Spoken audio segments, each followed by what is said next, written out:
बहुत कुछ निरुद्देश्य घूम चुकने पर हम सड़क के किनारे की एक बेंच पर बैठ गए। नैनीताल की संध्या धीरे धीरे उतर रही थी।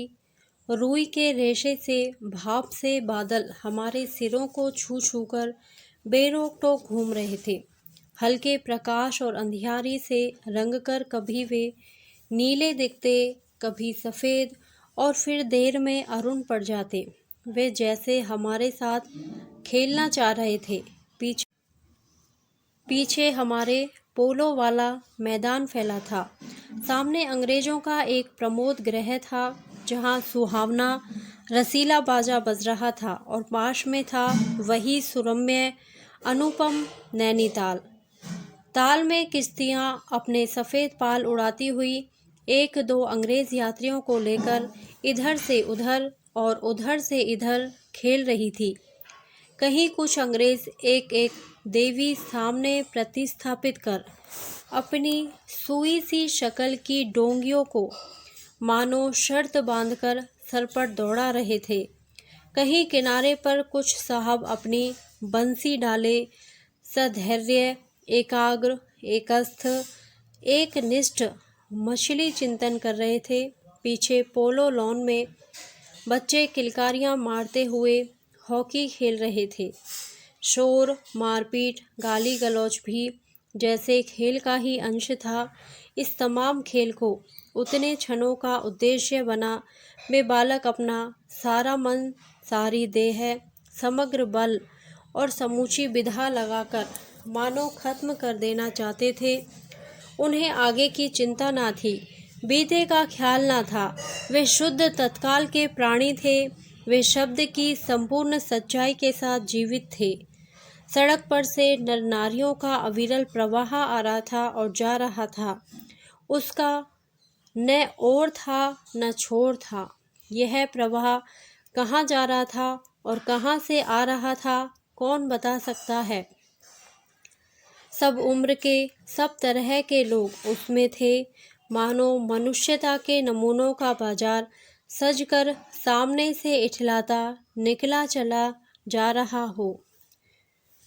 अधिकारगारों में तने अंग्रेज उसमें थे और चिथड़ों से सजे घोड़ों की बाग थामे वे पहाड़ी उसमें थे, जिन्होंने अपनी प्रतिष्ठा और सम्मान को कुचलकर शून्य बना लिया है और जो बड़ी तत्परता से दुम हिलाना सीख गए हैं। भागते, खेलते, हंसते, शरारत करते लाल लाल अंग्रेज बच्चे थे और पीली पीली आंखें फाड़े पिता की उंगली पकड़कर चलते हुए अपने हिंदुस्तानी नौनिहाल भी थे। अंग्रेज पिता थे जो अपने बच्चों के साथ भाग रहे थे, हंस रहे थे, खेल रहे थे। उधर भारतीय पितृदेव भी थे जो बुजुर्गों को अपने चारों तरफ लपेटे धन संपन्नता के लक्षणों का प्रदर्शन करते हुए चल रहे थे।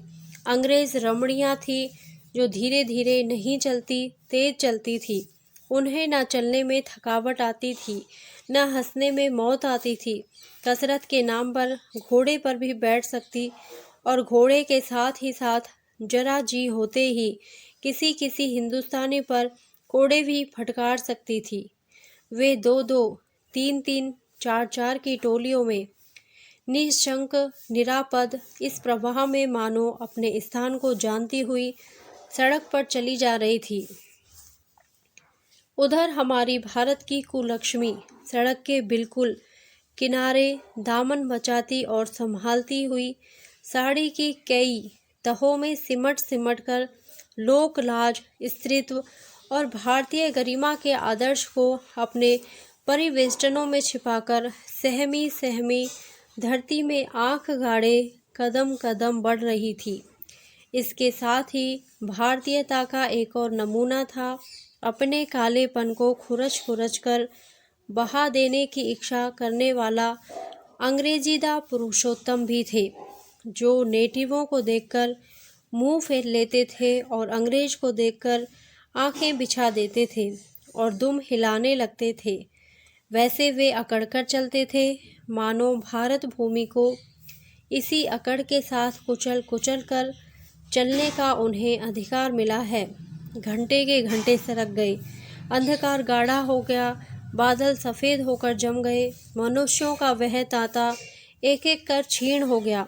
अब इक्का दुक्का आदमी सड़क पर छतरी लगाकर निकल रहा था। हम वहीं के वहीं बैठे थे। सर्दी सी मालूम हुई। हमारे ओवरकोट भीग गए थे। पीछे फिरकर देखा, यह लाल बर्फ की चादर की तरह बिल्कुल स्तब्ध और सुन्न पड़ा था। सब सन्नाटा था। तल्ली लाल की बिजली की रोशनियां दीप मालिका सी जगमगा रही थी। वह जगमगाहट 2 मील तक फैले हुए प्रकृति के जल दर्पण पर प्रतिबिंबित हो रही थी और दर्पण का कांपता हुआ, लहरें लेता हुआ वह जल प्रतिबिंबियों को 100 गुना, 1000 गुना करके उनके प्रकाश को मानो एकत्र और पूंजीभूत करके व्याप्त कर रहा था। पहाड़ों के सिर पर की रोशनियां तारों सी जान पड़ती थी। हमारे देखते देखते एक घने पर्दे ने आकर इन सब को ढक लिया। रोशनियां मानो मर गई, जगमगाहट लुप्त हो गई। वे काले काले भूत से पहाड़ इस सफ़ेद पर्दे के पीछे छिप गए। पास की वस्तु भी न दिखने लगी, मानो यह घनीभूत प्रलय था। सब कुछ इस घनी गहरी सफ़ेदी में दब गया। एक शुभ्र महासागर ने फैलकर संस्कृति के सारे अस्तित्व को डुबो दिया। ऊपर नीचे चारों तरफ वह निर्भेद्य सफ़ेद शून्यता ही फैली हुई थी। ऐसा घना कोहरा हमने कभी न देखा था। वह टप टप टप टपक रहा था। मार्ग अब बिल्कुल निर्जन चुप था। वह प्रभा न जाने किन घोंसलों में जा छिपा था। उस बृहदाकार शुभ्र शून्य में कहीं से 11 बार टन टन हो उठा, जैसे कहीं दूर कब्र में से आवाज़ आ रही हो। हम अपने अपने होटलों के लिए चल दिए। रास्ते में 2 मित्रों का होटल मिला। दोनों वकील मित्र छुट्टी लेकर चले गए। हम दोनों आगे बढ़े। हमारा होटल आगे था। ताल के किनारे किनारे हम चले जा रहे थे। हमारे ओवरकोट तर हो गए थे। बारिश नहीं मालूम होती थी, पर वहाँ तो ऊपर नीचे हवा के कण कण में बारिश थी। सर्दी इतनी थी कि सोचा कोट पर एक कंबल और होता तो अच्छा होता। रास्ते में ताल के बिल्कुल किनारे पर बेंच पड़ी थी। मैं जी में बेचैन हो रहा था। झटपट होटल पहुंचकर इन भीगे कपड़ों से छुट्टी पा गरम बिस्तर में छिपकर सोना चाहता था, पर साथ के मित्रों की सनक कब उठेगी कब थमेगी इसका पता ही न था, और वह कैसी क्या होगी इसका भी कुछ अंदाजा न था। उन्होंने कहा, आओ जरा यहाँ बैठें। हम उस छूते कोहरे में रात के ठीक 1 बजे तालाब के किनारे उस भीगी बर्फ सी ठंडी हो रही लोहे की बेंच पर बैठ गए। 5, 10, 15 मिनट हो गए। मित्र के उठने का इरादा ना मालूम हुआ। मैंने खिसियाकर कहा, चलिए भी। अरे जरा बैठो भी।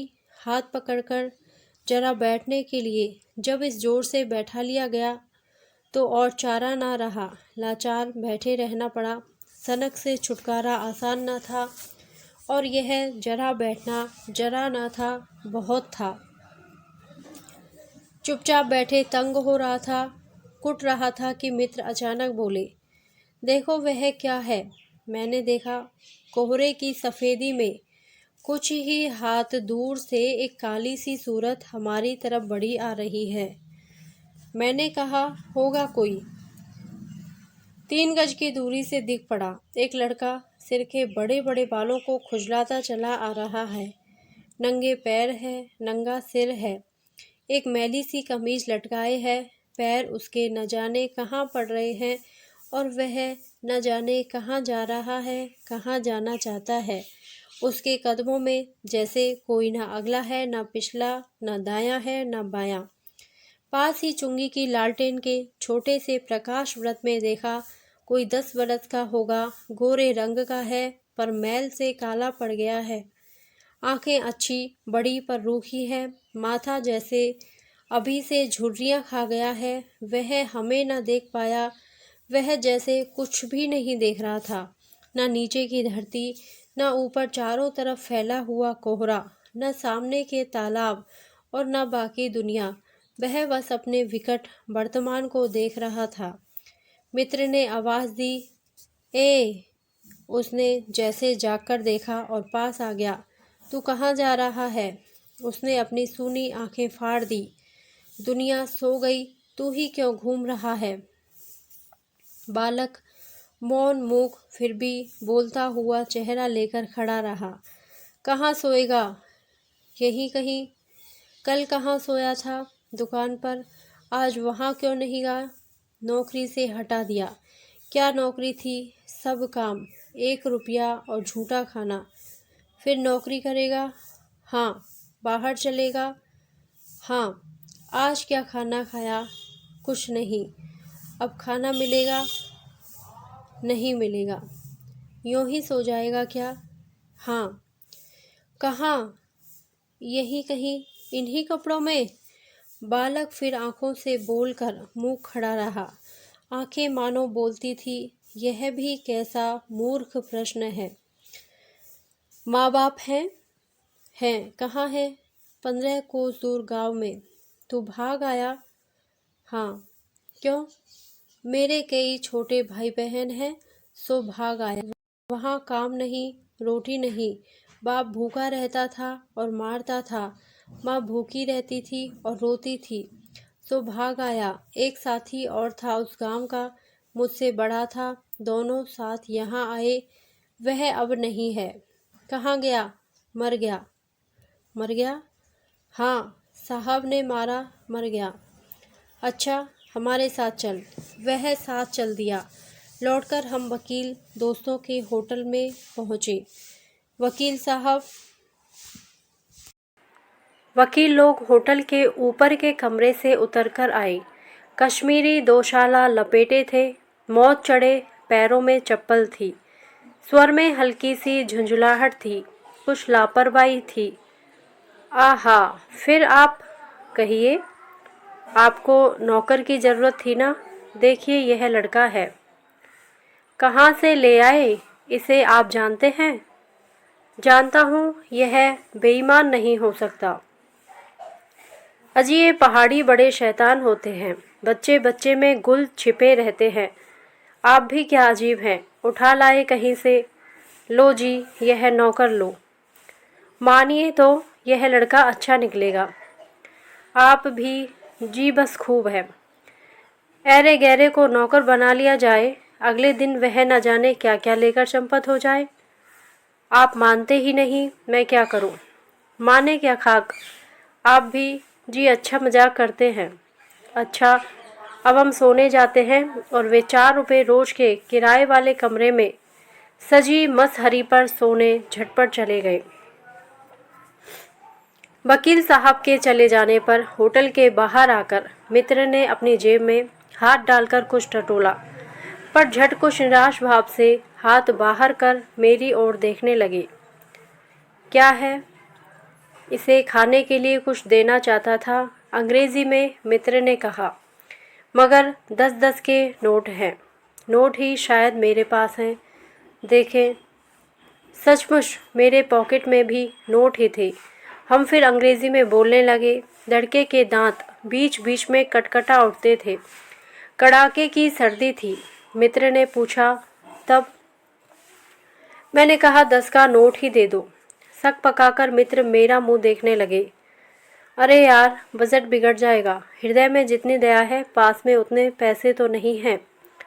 तो जाने दो, यह दया ही इस जमाने में बहुत है, मैंने कहा। मित्र चुप रहे, जैसे कुछ सोचते रहे। फिर लड़के से बोले, अब आज तो कुछ नहीं हो सकता, कल मिलना। वह होटल डी पब जानता है? वहीं कल 10 बजे मिलेगा। हाँ, कुछ काम देंगे हुजूर? हाँ हाँ, ढूंढ दूंगा। तो जाऊं? हाँ। ठंडी सांस खींचकर मित्र ने कहा, कहाँ सोएगा? यहीं कहीं बेंच पर, पेड़ के नीचे, किसी दुकान की भट्टी में। बालक फिर उसी प्रेम गति से एक ओर बढ़ा और कुहरे में मिल गया।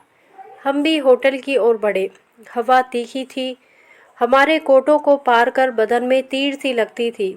सिकड़ते हुए मित्र ने कहा, भयानक शीत है, उसके पास बहुत कम कपड़े। यह संसार है यार। मैंने स्वार्थ की फिलॉसफी सुनाई। चलो पहले बिस्तर में गरम हो लो, फिर किसी और की चिंता करना। उदास होकर मित्र ने कहा, स्वार्थ, जो कहो, लाचारी कहो, निष्ठुरता कहो या बेहयाई। दूसरे दिन नैनीताल स्वर्ग के किसी काले गुलाम पशु के दुलारे का वह बेटा, वह बालक निश्चित समय पर हमारे होटल डी पब में नहीं आया। हम अपनी नैनीताल की सैर खुशी खुशी खत्म कर चलने को हुए। उस लड़के की आस लगाते बैठे रहने की ज़रूरत हमने ना समझी। मोटर में सवार होते ही यह समाचार मिला कि पिछली रात एक पहाड़ी बालक सड़क के किनारे पेड़ के नीचे ठिठुरकर मर गया। मरने के लिए उसे वही जगह, वही 10 बरस की उम्र और वही काले चिथड़ों की कमीज़ मिली। आदमियों की दुनिया ने बस यही उपहार उसके पास छोड़ा था, पर बताने वालों ने बताया कि गरीब के मुंह पर छाती मिट्टी और पैरों पर बर्फ़ की हल्की सी चादर चिपक गई थी। मानो दुनिया की बेहयाई ढकने के लिए प्रकृति ने शव के लिए सफ़ेद और ठंडे कफन का प्रबंध कर दिया था। सब सुना और सोचा, अपना अपना भाग्य। धन्यवाद।